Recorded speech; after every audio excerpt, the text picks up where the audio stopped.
नमस्कार। कार्यक्रम जनतासँग नगर प्रमुखमा तपाईलाई हार्दिक स्वागत छ। गुल्मीको मुसिकोट नगरपालिकाका प्रमुख सोमनाथ सापकोटासँग अन्तरङ्ग कुराकानीमा गरिने यो कार्यक्रममा प्रविधिका तिलक घरती सहित म कमल पौडेल उपस्थित भएको छु। मुसिकोट नगरपालिकाको आर्थिक सहयोग तथा रेडियो सारथीको उत्पादनमा हुने कार्यक्रम जनतासँग नगर प्रमुखमा उपस्थित हुनुहुन्छ मुसिकोट नगरपालिकाका प्रमुख सोमनाथ सापकोटा। तपाईँलाई कार्यक्रममा हार्दिक स्वागत छ। नमस्कार, धन्यवाद। अब तपाईँ सिधै जनतासँग हुनुहुन्छ, तपाईँका आम नागरिकहरूसँग हुनुहुन्छ। यो अवधिमा तपाईँले योभन्दा अगाडि केही बाचाहरू पनि गर्नुभएको थियो, खास गरी रेडी रुद्रवेडी हुँदै यो वामिटक्सार हुँदै को जुन सडक खण्डको कुरा, यसको प्रगति कहाँ पुगेको छ भनेर सबैभन्दा पहिला यहीबाटै सुरु गरौँ। रेडी रुद्रवेणी वामिटक्सा मोटर बाटो चाहिँ अहिले रुद्रवेणी वामिटक्सा दहम खोला नामका रूपमा रहेको छ र यसमा चाहिँ प्रदेश सरकारबाट 14 करोड र संघीय सरकारबाट 10 करोड बजेट विनियोजन भएको थियो यो आर्थिक वर्षमा। र प्रदेश सरकार मार्फत भइरहेको 14 करोडको काम चाहिँ अहिले ठेका टेन्डर मार्फत अगाडि बढिसकेको छ भने संघीय सरकार मार्फत पाल्पा सडक डिभिजन कार्यालय मार्फत हुने हो। त्यसको लागि 10 करोड बजेट थियो र त्यो 10 करोडको ठेका लगाउन हामी सफल भएका छौँ। पहिला हामीलाई केही जटिलता थियो, खास गरी रुद्रवेणी वामी दहम खोला सडक खण्डमा करिब 8 वटा चाहिँ ठेक्का थिए। ती ठेक्का लगाइरहेकोमा थप ठेक्का लगाउन नपाएका कारणले हामीले पिचको ठेक्का लगाउन पाएका थिएनौँ र केही दिन अगाडि मात्रै, आज 4 दिन बितेको छ, हामीले रेडी रुद्रवेणी वामिटक्सा हुँदै दहम खोलासम्म आउने सडकको खास गरी यो चाहिँ मुसिकोट नगरपालिका क्षेत्रको खण्डलाई हामीले अहिले पिचका लागि ठेक्का टेन्डरमा गइसकेको छ र 4 दिन मात्रै बितेको छ सूचनामा निस्किएको। भनेपछि यो असार मसान्त भित्र काम हुने गरी हो अथवा यो चरणबद्ध रूपमा यसलाई कति समय लाग्ने हो? यो हामीले चाहिँ पिचको लागि चाहिँ हाम्रो चाहिँ करिब 7 किलोमिटर पिच चाहिँ यो वर्षभित्रै हुनेछ र बाँकी 7 किलोमिटर हाम्रो आगामी वर्ष हुनेछ। अब यो 7 किलोमिटर भनेको कहाँदेखि कहाँ पर्छ यो वर्ष हुने? यो वर्ष हुने चाहिँ हाम्रो चाहिँ मध्य पहाडी रोगमार्गसित जोडिएर यो चाहिँ वामिटक्सार भुवाचिदी खण्ड भनेको छ, यो खण्डमा चाहिँ हुनेछ। यो निकै खुसीको कुरा हुनेछ मुसिकोट नगरवासीहरूका लागि। त्यस्तै गरेर जुन खानेपानीको विषयमा पटक पटक प्रश्नहरू पनि उठिरहेका थिए र यहाँले चाहिँ त्यो प्राविधिक कारणले गर्दा जुन अघिल्लो गडबडी भएको थियो त्यो चाहिँ सल्टिँदैछ भनेर भन्नुभएको थियो, त्यो चाहिँ काम कहाँ पुग्यो? अहिले यो खास गरी करङ खोला मौरी भिर वामिटक्सा खानेपानी आयोजनाको बारेमा अघिल्लो पटक पनि यहाँसित कुराकानी भएको थियो। त्यो काममा अहिले निकै धेरै प्रगति भइसकेको छ र हामीले खास गरी पाइपलाइन चेन्ज गर्ने कुरा सम्पन्न भएको छ र आज मात्रै पनि पानीको परीक्षण भनौँ न, पानी आउन सक्छ वा सक्दैन भन्ने परीक्षण अगाडि बढेको छ। अहिले हामीले चाहिँ पुरानो पाइपलाइन खनेको खण्डमा पानी आइसकेको छ भने अबको आजको 1-2 दिन भित्रमा वामिटक्सार पानीको जुन जहाँ हामीले ट्याङ्क रिजर्भर ट्याङ्क बनाएका छौँ त्यहाँसम्म आइपुग्नेछ र करिब 1 महिना भित्रमा हामीले पानी चाहिँ घर घरमा जोडान कार्य सुरु गर्नेछौँ। भनेपछि त्यहाँ पानी खस्यो भने अब घर पुग्ने कामलाई त केही समय लाग्यो पनि खास समस्या हुँदैन। त्यस्तो समस्या नहोला, किनभने आम अपेक्षा पानी खस्नु नै सबभन्दा ठुलो कुरा हुन सक्छ। भनेपछि मुख्य रूपमा खानेपानी र बाटोको कुरा चाहिँ अहिले तत्कालै रूपमा अगाडि बढेको कुरा हो। अब यसैको सन्दर्भमा अब यहाँ केही प्रश्नहरू पनि छन्, यताबाटै हामी सुरु गर्यौँ भने पनि भयो। केही मित्रहरूले हामीलाई खास गरी सामाजिक सञ्जालमा उहाँहरूले प्रश्नहरू सोध्नु भएको छ। यसमा धेरै प्रश्न छन्। यहाँ होमनाथ खराल मुसिकोट नगरपालिका वडा नम्बर 8 ठुला खर्क सुन्दर बस्तीबाट हुनुहुन्छ। उहाँको प्रश्नहरूमा त धेरै कुरा आएको छ, यद्यपि उहाँले भन्नुभएको छ कि विकास बारे धेरै कुराहरू भइरहेका छन्, परम्परागत रूपमा चलिआएका विकासी कार्यक्रमहरूको निरन्तरता ढिलो पक्कै पनि छ, तर रित पुर्याएर काम चाहिँ भइरहेको छ भनेर तपाईँको प्रशंसा पनि गर्नुभएको छ। जो संहिताको मर्म अनुसार स्थानीय तहले नगरपालिकाले केही नगरी नहुने कार्यक्रमहरू भनेर सुझावको रूपमा उहाँले केही सन्दर्भहरू राख्नु भएको छ। खास गरी पहिलो खाद्य पदार्थमा आत्मनिर्भरता, दोस्रो रोजगारी सिर्जना, तेस्रोमा स्थानीय कच्चा पदार्थको प्रयोगबाट वस्तु उत्पादनका लागि उद्योग निर्माण, चौथोमा स्थानीय उत्पादन र कृषिजन्य जडीबुटी लगायत पदार्थको प्रशोधन तथा बजार व्यवस्थापन, अन्तिममा चाहिँ 5औं बुँदाको रूपमा चाहिँ शिक्षा स्वास्थ्यमा सबलीकरण र सबै जनताको समान पहुँच, जसका कारणबाट जनता पलायनलाई रोक्न सकिने भनेर भन्नुभएको छ। अब यी विषयहरूमा नगरपालिकाले के गरिरहेको छ भनेर पनि उहाँले सोध्नु भएको छ र यसमा चाहिँ झर्को नमानिकन उत्तर दिनुहुन्छ भन्ने अपेक्षा पनि उहाँको छ। यस सँगसँगै मैले अर्को कुरा पनि जोड्न चाहे। भर्खरै खास गरी यो नगरपालिकालाई उद्यमी उत्पादनका लागि यहाँहरूले एउटा कार्यक्रम पनि चलाउनु भएको छ र जसमा 110 जना मध्येबाट 40 जना उद्यमीहरू छनौट पनि गर्नु भएको छ। यो कार्यक्रम सँगसँगै जोडेर अब यी कुराहरू उहाँहरूका जुन प्रश्नहरू छन् योसँग जोडिने गरी यहाँले आफ्नो सन्दर्भ राखिदिनुहोस्। उहाँले भनेको धेरै ठिक ठिक हो। परम्परागत विकास भन्नाले हामीले विकासका पूर्वाधारलाई हामीले विकास ठानिरहेका थियौँ आजसम्म। खास गरी सडक, खानेपानी, विद्युत, शिक्षा, स्वास्थ्यलाई यिनी विकासका पूर्वाधार मानिन्छ। त्यो पूर्वाधारलाई नै विकास ठान्ने आजसम्मको अवस्था थियो। खासमा विकास भनेको आधुनिक हिसाबले हेर्दा मान्छेको समृद्धिसित जोडिएको कुरालाई हो। मान्छेले आर्थिक उसको कति सम्पन्नता छ भन्ने आधारमा विकास हुन्छ। त्यसका लागि मुस्कोट नगरपालिकाले कृषि, पर्यटन र उद्योगलाई चाहिँ समृद्धिको आधार बनेको छ। हामीले बाटो यति पिच गर्यौं त्यसकारण हामी समृद्ध भयौं भन्दैनौं। हामीले यति घरमा खानेपानी पुर्यायौं त्यसकारण हामी समृद्ध भयौं भन्दैनौं। त्यो चाहिँ विकासको पूर्वाधार अवश्य पनि हो। विकास हुनुभन्दा पहिला नै नगरी नहुने काम तिनीहरू हुन्। त्यो काममा हाम्रो जोड छँदैछ, पूर्वाधारमा हाम्रो जोड छ र पूर्वाधारमा हामीले धेरै सफलता पनि प्राप्त गरेका छौं। र अब हामी विकासमा जाने हो। विकास भनेको मान्छेको आर्थिक समृद्धि हो। आर्थिक समृद्धिका लागि हामीले मुख्य गरी कृषिलाई प्राथमिकता दिएका छौं। कृषिमा आधुनिकीकरण गर्ने भनेका छौं। कृषिमा रोजगारी सिर्जना गर्ने भनेका छौं र कृषिको बजार कृषि उत्पादनको चाहिँ हामीले बजारीकरण गर्ने कुरा उठान गरेका छौं। यसका लागि नगरपालिकाले करिब 1 दर्जन कार्यक्रमहरू अगाडि बढाएको छ। तपाईले भने जस्तै अस्ति मात्रै हामीले उद्योगको क्षेत्रमा मुस्कोट नगरपालिका भित्र रहेका 114 जना उद्यमीहरूबाट प्रतिस्पर्धा बनाएर हामीले 40 जना छनौट गरेका छौं। 40 बाट फेरि 20 हुनेछन् र प्रतिस्पर्धामा गएर 20 बाट 10 हुनेछन् र 10 लाई हामीले चाहिँ प्रति एउटा उद्यमी बराबर 50,000 को हामी पुरस्कार दिनेछौं। यो पुरस्कार 50,000 कति ठूलो भयो भन्ने हाम्रो खास उद्देश्य होइन। हामीले दिने चाहिँ 10 जनालाई 50,000 का दिँदा 5 लाख मात्र लगानी हुने हो। तर हामीले खास गरी 114 जना उद्यमीहरूलाई एउटा दौडमा दौडाएका छौं, जुन दौडका कारण उहाँको उद्योग चाहिँ फस्टाउँछ भन्ने हाम्रो बुझाइ हो। र यस्तो दौड गराउने अथवा उहाँको उत्पादनलाई बजारीकरण गर्ने, उहाँको मार्केटिङ गर्ने कुरालाई हामीले यो आयोजना मार्फत अगाडि बढाउँदैछौँ। त्यसै हामीले कृषिको क्षेत्रमा पनि यहाँले देख्नु भएको छ, कृषिमा हामीले चाहिँ धेरै कार्यक्रमहरू अगाडि बढाएका छौँ।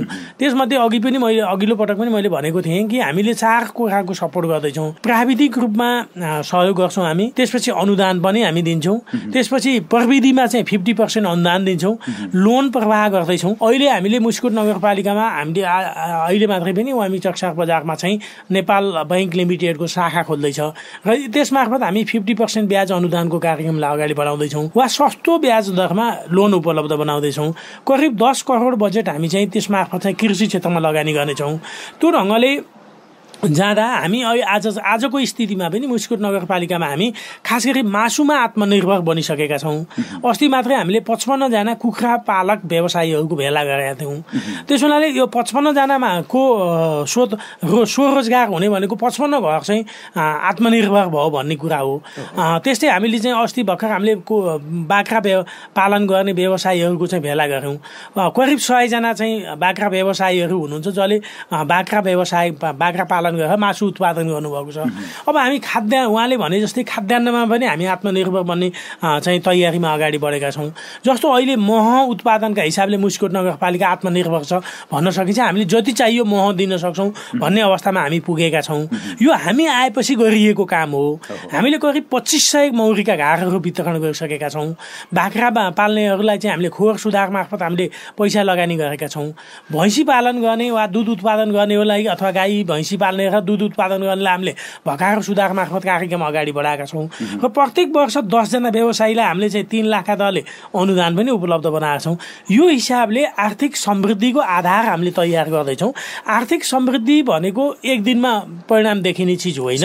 अहिले हामीले गइरहेको परिणाम चाहिँ करिब 10 वर्षको अन्तरालमा चाहिँ बाहिर आउनेछ र त्यसले मुस्कोट नगरपालिकालाई आत्मनिर्भर बनाउनेछ। हामी हरेक क्षेत्रमा आत्मनिर्भरताकै दिशामा अगाडि बढ्दैछौँ भन्ने कुरा मैले यहाँलाई राख्न चाहन्छु। अझै पनि कृषि उत्पादनमा हामीले अपेक्षा गरे अनुसारको सुधार चाहिँ नभएको हो भन्ने कुरालाई फेरि म स्वीकार्न चाहन्छु। अब यो सँगसँगै फेरि म अर्को प्रश्न पनि जोड्न चाहन्छु। यो चाहिँ पदम रायमाझीजीले पठाउनु भएको छ। उहाँले म शुभचिन्तक पनि हुँ भनेर भनिरहनु भएको छ। उहाँले चाहिँ खास गरी मुस्कोट नगरपालिकाको विकासको गतिप्रति तपाईँ कतिको सन्तुष्ट हुनुहुन्छ? झन्डै 3 वर्ष हजुरहरूले आफूले प्रतिबद्धता गरेको विकास कति प्रतिशत पुरा भयो जस्तो लाग्ला? र त्यो सँगसँगै जोडेर उहाँले नगरपालिका भित्रका निजी विद्यालयहरूको अनुगमन गर्ने निकाय छ कि छैन अथवा निजी विद्यालयको मापदण्डको सन्दर्भमा चाहिँ तपाईँहरूको धारणा के छ भन्ने किसिमको प्रश्न चाहिँ सोध्नु भएको छ। यसमा चाहिँ यो 2वटा प्रश्न भयो। पहिला यो विकासमा तपाईँ सन्तुष्ट भएको कुरा जोडौँ, त्यसपछि यसको निजी विद्यालयको कुरा। अवश्य पनि हामी विकासमा सन्तुष्ट हुनु हुँदैन। सन्तुष्ट भयो भने विकास अवरुद्ध हुन्छ। हामीले जे प्रतिबद्धता गरेका छौँ त्यसमा हामी कति अगाडि बढ्यौँ भन्ने मात्रै कुरा हो। सन्तुष्ट म कहिले कहिले पनि हुन सक्दैन, किन भन्दा हामीले गर्नुपर्ने थुप्रै कामहरू छन्। तर हामीले अघिल्लो निर्वाचनमा गरेका प्रतिबद्धताहरू कति प्रतिशत पुरा भयो भन्ने जुन सवाल उहाँले उठाउनु भएको छ, त्यसको सन्दर्भमा म उहाँलाई आग्रह गर्न चाहन्छु। हामीले त्यति बेला सार्वजनिक गरेको चुनावी घोषणापत्रलाई यहाँले हेरिदिनु हुनेछ र त्यसका आधारमा हामीले कति प्रतिशत काम अगाडि बढाउँ भन्न सकिन्छ। जस्तो हामीले त्यति बेला उज्यालो नगरपालिका बनाउनेछौँ भन्यौँ, हामीले सबैको घरमा बत्ती पुर्याइसकेका छौँ।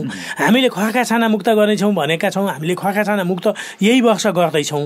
हामीले एक घर एक धारा बनाउनेछौँ, प्रत्येक घरमा धारा पुर्याउनेछौँ भनेका थियौँ, हामी त्यो एक घर एक धारा अबको एक वर्षमा पुर्याउनेछौँ र अहिले नै हामी 1455 घरधुरीमा पुगिसकेको छ र 2830 घरधुरीमा अहिले चाहिँ हामी यो वर्ष नै पुग्नेछौँ।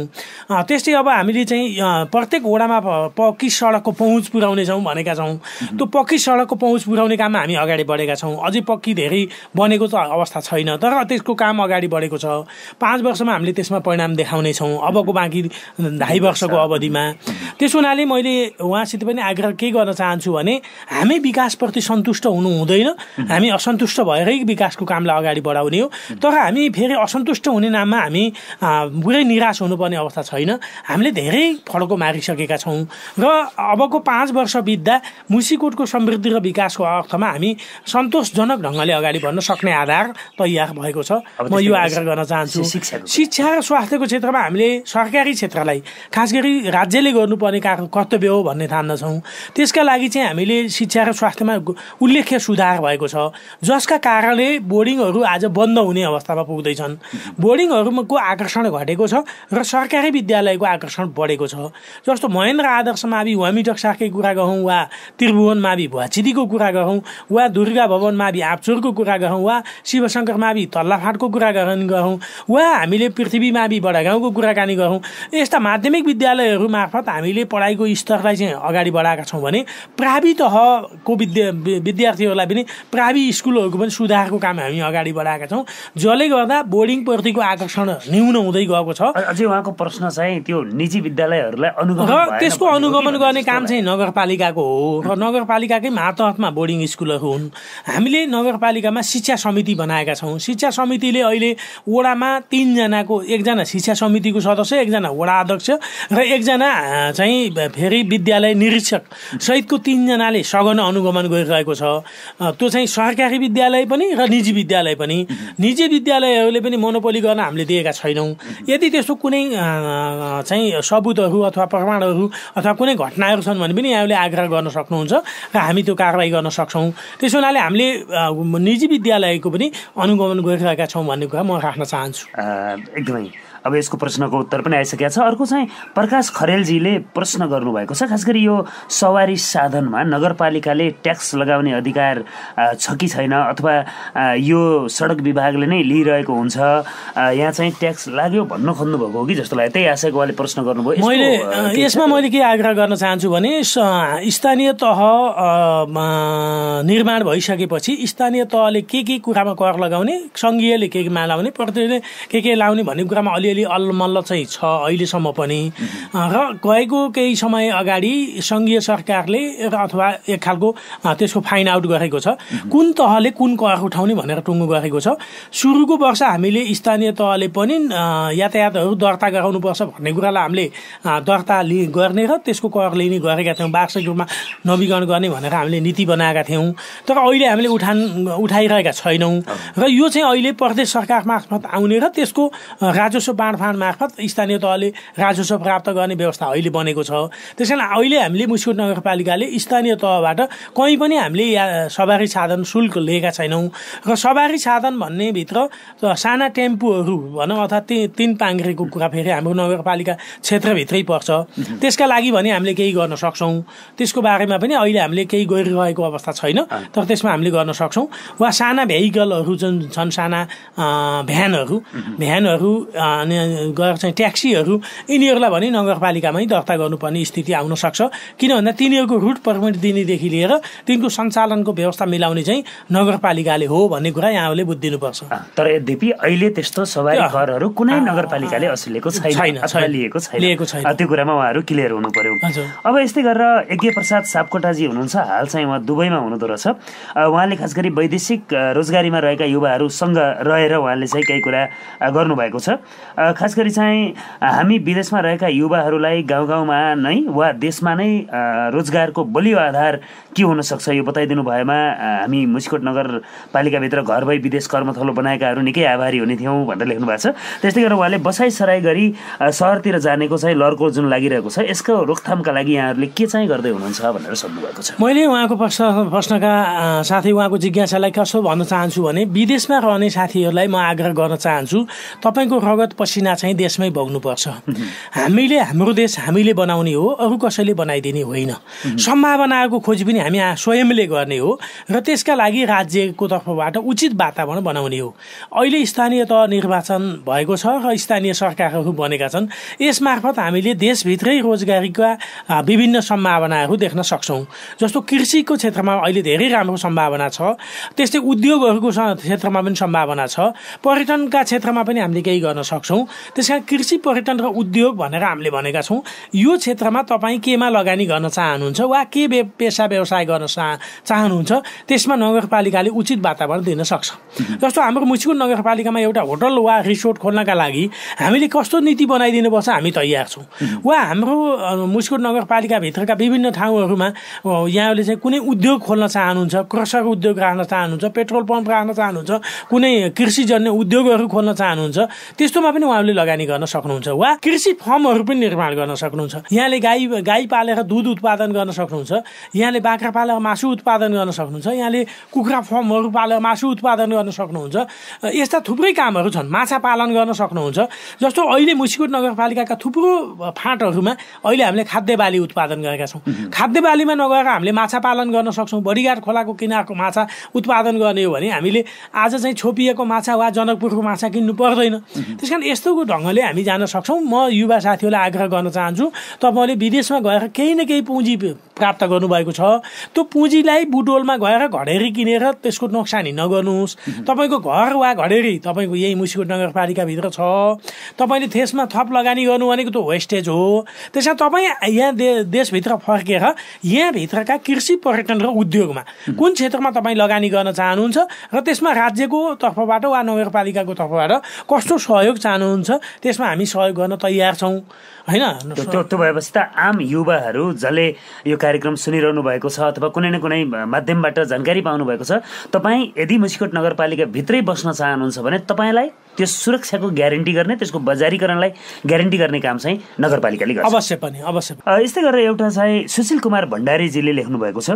यो खासमा उहाँको अनुरोध छ, त्यो भनेको भिआइपीहरूलाई स्कुलका वार्षिक उत्सवहरूमा बोलाउँदा चाहिँ अलि राम्रो भएन कि अथवा त्यसले चाहिँ अलि प्राथमिकीकरणलाई अलि अर्कोतिर पुर्यायो कि भन्ने खालको एउटा चिन्ता जाहेर गर्नुभएको छ भने अर्कोतिर चाहिँ तपाईँ निर्वाचित हुनुभन्दा पहिले र हजुरले छोड्ने बेलासम्म विदेशीको युवाले तपाईँलाई कति अङ्क देलान् अथवा त्यसले कस्तो गर्लान् भन्ने खालको उहाँको एउटा प्रश्न छ। र त्यो सँगसँगै उहाँले चाहिँ मुसिकोट नगरपालिका आत्मनिर्भर हुन र कमसेकम 5000 युवाले उत्पादन र निर्माणमा जुन रोजगारी त्यो मौसमी र सेवामूलक होइन त्यो प्राप्त गर्नका लागि हजुरको कार्यकालमा सम्भव छ कि छैन भनेर जोड्नु भएको छ भने सँगसँगै अर्को एउटा प्रश्न पनि जोड्नु भएको छ। यो खास गरी यो केही भेगिए प्रश्न पनि होला, खास गरी मुसिकोट नगरपालिकाको नामाकरणको सन्दर्भमा चाहिँ उहाँले यो नाम चाहिँ कसरी भयो, यो कतै सम्झौता त होइन भन्ने हिसाबले त्यो गर्नुभएको छ। यो त अलिक फरक प्रसङ्ग होला किनभने यो ऐतिहासिकै ठाउँ हो मुसिकोट भन्ने पनि, यद्यपि नाम आपसमा उहाँहरूको आफ्नो कुरा होला। यो अरू कुरामा यहाँको धारणा चाहिँ के हुन सक्छ?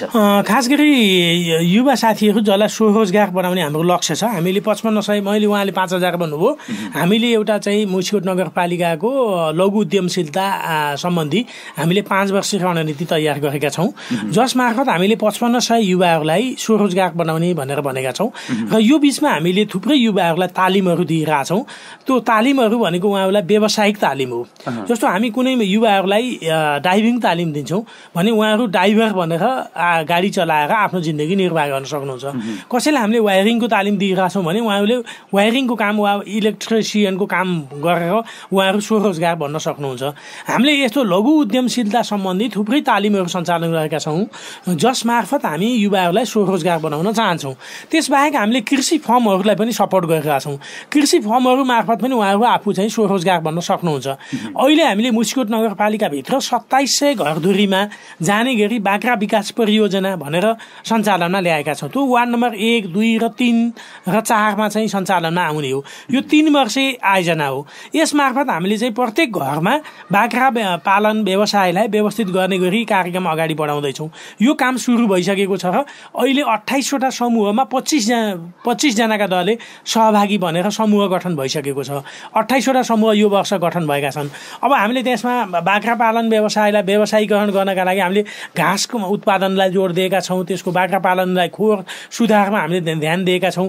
उहाँहरूलाई चाहिँ अरू थप चाहिँ अनुदानहरू पनि हामीले उपलब्ध बनाउँछौँ र उहाँहरूको फेरि उत्पादित वस्तुलाई एउटा सहकारी मार्फत बिक्री वितरणको पनि हामी व्यवस्था मिलाउँछौँ।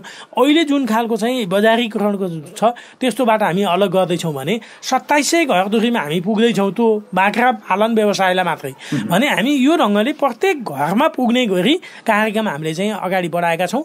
मुसिकोट नगरपालिकाको कुनै कुनामा बसेको घर पनि हाम्रो नगरपालिकाको सेवाबाट वञ्चित हुने छैन। सानो न सानो भए पनि उहाँहरूसँग केही न केही कार्यक्रम लैजाने गरी हामी अगाडि बढेका छौँ। कसैले करेसाबारीको काम गर्नु होला, कसैले व्यावसायिक कृषि गर्नु होला, कसैले फलफुल खेती गर्नु होला, कसैले कुखुरा पालन गर्नु होला अथवा पशुपालन गर्नु होला।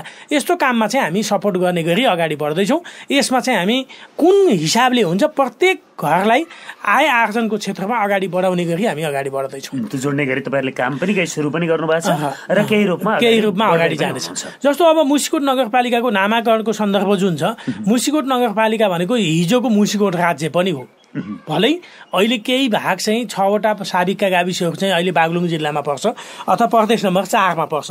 बाँकी रहेका सबै गाविसहरू चाहिँ मुसिकोट राज्यभित्र पर्छन् र हिजोको मुसिकोट राज्य जसरी एउटा ऐतिहासिकता जोडिएर आएको छ त्यो सन्दर्भलाई लिएर हामीले मुसिकोट नगरपालिका बनाएका हौँ। यो निर्माण गरेकोमा कुनै पछुतो पनि छैन र मुसिकोट नगरपालिका बनाउँदा हामीलाई अप्ठ्यारो मान्नुपर्ने पनि केही छैन।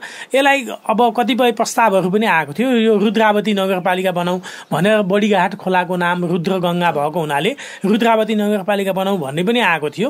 त्यस्तो पनि गर्न नसकिने स्थिति त केही होइन, तर हामीले त्यो सबै कुरालाई सोची विचारिकन हामीले मुसिकोटको ऐतिहासिक नामलाई लिएर हामीले मुसिकोट नगरपालिका निर्माण गरेका हौँ।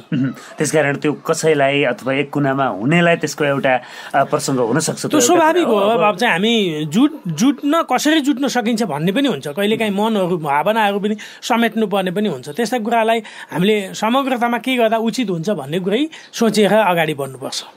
अब हामी अहिलेको एकदमै जल्दो बल्दो विषयतर्फ जाउँ। यो खास गरी कोरोना भाइरसको कुरा, खास गरी कोभिड-19 यो कोरोना भाइरसहरू त धेरै छ। हरेक वर्षमा 2 वर्ष 4 वर्षमा नयाँ नयाँ भाइरसहरू पनि देखिरहेको छ। अहिले आइरहेको यो कोभिड-19 यसले चाहिँ अलिकति सन्तास उत्पन्न पनि गरिरहेको छ। मुसिकोट नगरपालिकाभित्र यसको सन्दर्भमा तपाईँहरूले तयारी चाहिँ के गरिरहनु भएको छ? यद्यपि नेपालमा आजैको केही समय अगाडि गृह मन्त्रालयले निकालेको प्रेस विज्ञप्तिमा पनि नेपालमा अहिलेसम्म केही भेटिएको छैन।